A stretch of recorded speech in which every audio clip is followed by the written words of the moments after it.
En attendant le métro, Kei remarque que son ami d'enfance Kato se tient également à proximité. Mais il ne lui dit pas bonjour. Soudain, un homme ivre tombe sur les rails et personne ne sait quoi faire. Kato saute et essaie de déplacer l'homme, mais il ne peut pas le faire seul. Il demande de l'aide à la foule. Et appelle même Kei par son nom, mais tout le monde l'ignore. N'ayant pas d'autre choix, Kato déplace l'homme autant qu'il peut. Une fois à la limite du quai, la foule l'aide enfin à le remonter. À ce moment-là, le train arrive et Kei tente d'aider Kato à remonter aussi, mais tous les deux tombent. Le train les écrase et ils se préparent à ressentir la douleur, mais à leur grande surprise, ils se retrouvent à la place dans une pièce blanche. Il y a d'autres personnes confuses et une immense sphère noire. Kei sort de la pièce pour vérifier la porte, mais elle est verrouillée. Kato vérifie les fenêtres, mais elles ne peuvent pas non plus être ouvertes.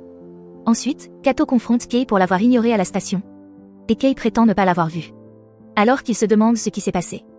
Les autres confirment qu'ils sont également morts et qu'ils se sont réveillés dans cette pièce. Soudain, des rayons laser sortent de la sphère et créent un corps féminin humide à partir de rien. Le groupe confirme que c'est ainsi que tout le monde est arrivé ici. Comme la femme est nue, Hiroshi essaie de la regarder, alors Kato la couvre avec sa veste tout en ignorant les protestations d'Hiroshi. Puis la sphère joue une chanson de réveil avant qu'un message n'apparaisse à l'écran. Il indique que leurs anciennes vies sont terminées et que la sphère décide de la manière dont ils vivront leur nouvelle vie. La sphère leur montre un portrait d'un alien oignon et leur dit de le tuer. Quand la sphère s'ouvre, ils trouvent un tas d'armes à l'intérieur et un homme relié à l'ordinateur. Il est inconscient et ne réagit pas lorsqu'il le touche. Il y a aussi plusieurs valises portant leur nom et il les ouvre pour trouver des combinaisons étranges. Personne n'ose les enfiler sauf Kishimoto, qui est méfiante mais a besoin de couvrir son corps nu. Kei remarque que Nissi porte déjà la combinaison sous son sweat à capuche. Alors qu'ils inspectent les armes, Suzuki partage qu'il se souvient d'avoir été sédaté et emmené à l'hôpital après un accident de voiture. Alors il se demande s'il hallucine tous à cause de médicaments, d'un coma ou d'une expérience. La sphère leur dit de partir tandis qu'un compte à rebours apparaît à l'écran. Soudain, leur corps commence à disparaître avec les mêmes lasers bleus qu'avant. Tout le groupe est téléporté à l'extérieur et pendant un instant, ils pensent qu'ils peuvent rentrer chez eux. Alors Nissi décide de parler. Il s'avère qu'il participe à une émission de télé-réalité virtuelle, produite par le père de Nissi. Elle s'appelle American Tryout et est organisée par une chaîne de télévision câblée américaine et l'université Yale. Celui qui termine la mission gagne $100 000. Nissi avoue qu'il a demandé à son père de l'inscrire volontairement. Kei voit un enfant à proximité. Et Nissi confirme que c'est l'alien oignon. Ils ont 20 minutes pour le tuer. Alors la majorité du groupe part à sa poursuite. Cependant, Kishimoto, Kei et Kato restent sur place. Après une courte poursuite, le groupe parvient à encercler l'enfant, qui fait semblant d'être innocent avant de projeter de la morve de son nez pour les distraire et s'enfuir. Kei et les autres fouillent la zone et remarquent qu'il n'y a personne d'autre. Et ils ont aussi l'impression de marcher en rond. Soudain, la poursuite passe juste à côté d'eux, alors Kato et Kishimoto décident de suivre. Cette fois, il faut beaucoup plus courir pour coincer à nouveau l'enfant dans un garage. Hiroshi tire avec son arme et une explosion de lumière fait exploser le bras de l'alien. Le garçon réplique en tranchant les jambes de 3 des hommes, qui, furieux, tirent tous leurs armes en même temps. L'alien explose et les couvre de sang, ce qui fait vomir Suzuki. Hiroshi trouve cela amusant et commence à tirer à plusieurs reprises sur le corps, provoquant encore plus d'explosions sanglantes, jusqu'à ce que Kato l'arrête. À ce moment-là, un homme très grand apparaît derrière eux et Hiroshi l'insulte. Alors l'homme lui coupe la jambe. Ensuite, il le soulève par la tête et Hiroshi agite les bras pour se libérer. Ce qui fait tomber la perruque de l'homme, révélant qu'il est aussi un alien et le père du garçon. 2 hommes ouvrent le feu, mais l'alien utilise le corps d'Hiroshi comme bouclier. Et il explose rapidement. Ensuite, l'homme révèle d'énormes griffes et tue tous ceux dans le garage sauf Kato. Kei entend les cris et les suit pour trouver l'alien. Sur le point de tuer aussi son ami, mais Kishimoto le percute soudainement et l'envoie valser contre un mur. Sa combinaison brille en bleu, ce qui signifie qu'elle lui donne une force et une vitesse accrues. Quand l'alien se relève, Kei se précipite pour se cacher derrière une camionnette. L'alien frappe Kato et Kishimoto et les envoie valser en même temps. Cependant, Kishimoto est indemne grâce à la combinaison. En voyant cela, Kei ouvre sa valise mais la trouve vide. Lorsque l'alien vient vers lui, Kei se faufile autour de la camionnette et le frappe à la tête avec la valise par derrière. Furieux, l'alien rugit et casse les lampadaires. Il lève le bras pour attaquer Kei. Mais à ce moment-là, un tas de câbles apparaissent et s'enroulent autour de lui pour l'immobiliser. Puis Nissi désactive son camouflage et tente de donner une arme à Kei, en disant qu'il a été créatif avec la valise et qu'il mérite le point. Kei lève l'arme mais n'ose pas tirer, alors Nissi la reprend et tue l'alien lui-même. Ensuite, les 4 sont renvoyés dans la pièce blanche sans aucune trace de sang. À leur grande surprise, Suzuki apparaît aussi, et Nissi explique que tant qu'ils ne sont pas complètement morts, ils seront ramenés et leurs blessures guéries, peu importe leur gravité. Il appelle la sphère Gantz alors que le compte à rebours prend fin. Puis elle attribue les points pour la mission. Tout le monde reçoit 0 et des insultes, sauf Nissi, qui reçoit 5 points et en a maintenant accumulé 79. Les photos des hommes morts dans le garage sont ajoutées à la longue liste de toutes les personnes qui sont mortes dans cette émission. Nissi explique que leur mission est de tuer des envahisseurs de l'espace et qualifie certaines morts de « géniales », ce qui pousse Kato à l'attraper par son sweat à capuche pour lui demander pourquoi il ne les a pas aidés. Grâce à la force de la combinaison, Nissi enlève douloureusement les mains de Kato en le traitant d'hypocrite. Il ne s'arrête que lorsque Kei le menace de lui tirer dessus. Kei veut plus de réponses, mais à ce moment-là, Gantz brille et tout le monde disparaît. Le lendemain matin, Kei se réveille dans sa chambre et suppose que tout cela n'était qu'un rêve. Cependant, à la station de métro, il voit un panneau annonçant que 2 passagers ont été percutés par le train. Plus tard, à l'université, certains étudiants parlent mal de Kei pendant que Kojima le dessine en secret. Après les cours, elle essaie de devenir son amie, mais Kei ne lui prête pas beaucoup d'attention. Dans l'après-midi, Kei essaie de rendre visite à Kato à son ancienne adresse, mais l'immeuble a été remplacé par un parking. Ensuite, il cherche la rue où la mission a eu lieu et trouve les murs détruits par l'alien, mais le garage est vide et propre. À ce moment-là, Kishimoto arrive et dit qu'elle se souvient aussi de tout.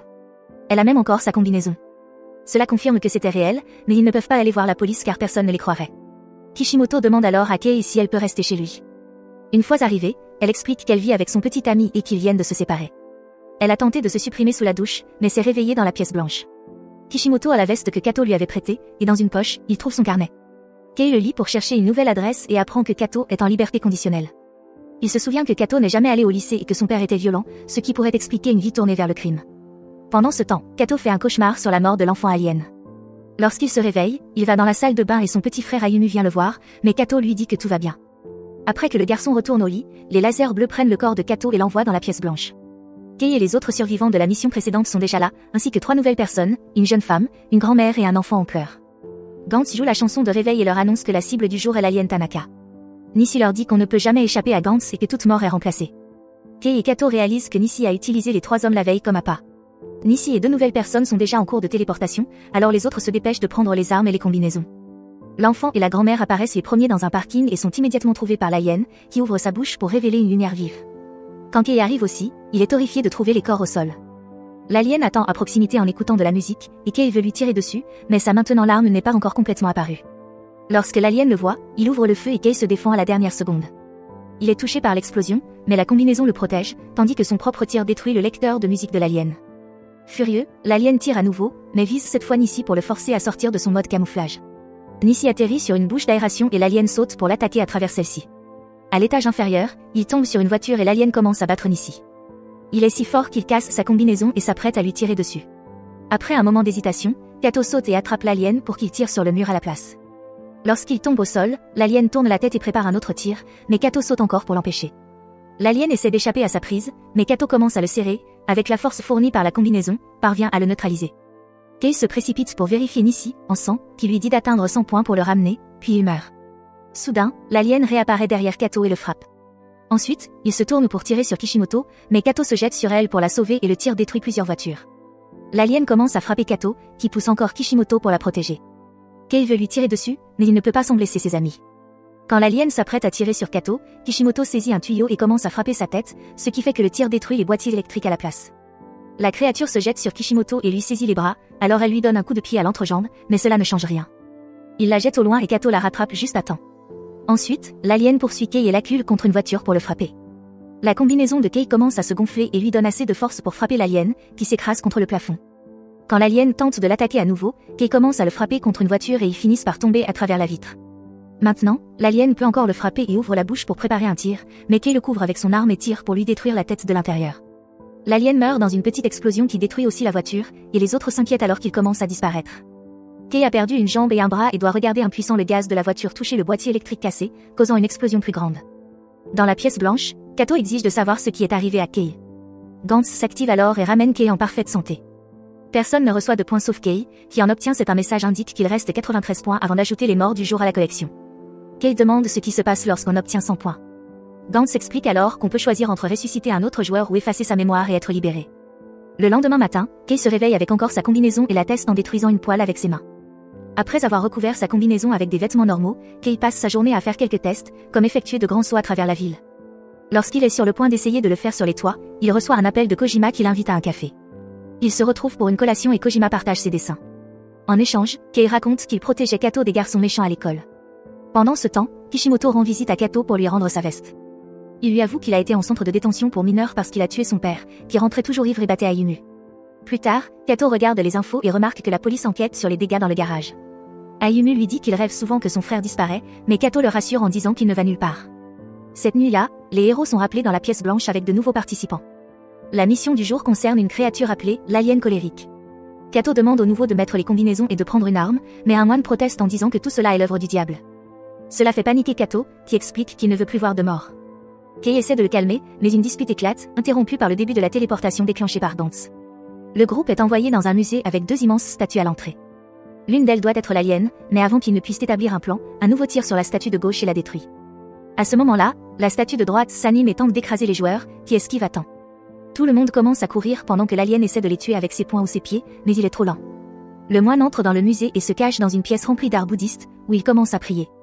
Chaque fois qu'il ferme les yeux, une statue se rapproche un peu plus de lui. Dehors, Kei tourne autour de la statue pour essayer de placer un tir fatal, mais elle saute très haut et atterrit avec une telle force que l'onde de choc projette tout le monde. Entendant cela, un autre nouveau terrifié se cache dans la même pièce que le moine. Kei demande à Kato d'évacuer les autres avant de repartir attaquer la statue, sautant rapidement pour éviter les coups. Il glisse ensuite sous la statue et tire sur sa jambe, provoquant une explosion du membre et faisant tomber la statue sur un autre joueur. Maintenant qu'elle est affaiblie, Kei lui tire dans le visage et provoque une énorme explosion qui tue l'alien. Il est très fier de lui, mais Kato le réprimande car un joueur est mort. Kei répond que c'est la faute de Kato qui n'a pas évacué tout le monde comme demandé. Dans la pièce blanche, le chronomètre de Gantz se réinitialise. À ce moment-là, un nouveau gravement blessé sort du musée, et le groupe comprend qu'il reste un autre alien. Kei, Kato et Kishimoto entrent et trouvent le moine mort dans la salle bouddhiste. Soudain, une statue à plusieurs bras attaque Kei, qui bloque le coup avec son arme mais est désarmée. Ensuite, la statue commence à poignarder Kei à plusieurs reprises jusqu'à ce que Kato le tire de là. Il laisse Kei avec Kishimoto, disant que c'est à son tour de se battre pour protéger son ami, comme Kei le faisait pour lui à l'école. Ensuite, Kato se faufile dans la pièce, arme prête.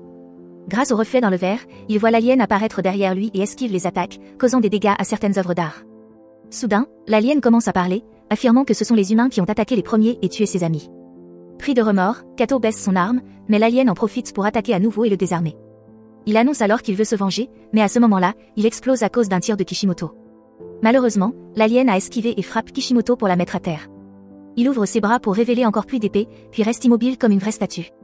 Kato sort une lame de sa combinaison et attaque l'alien, déclenchant un combat d'épées féroce.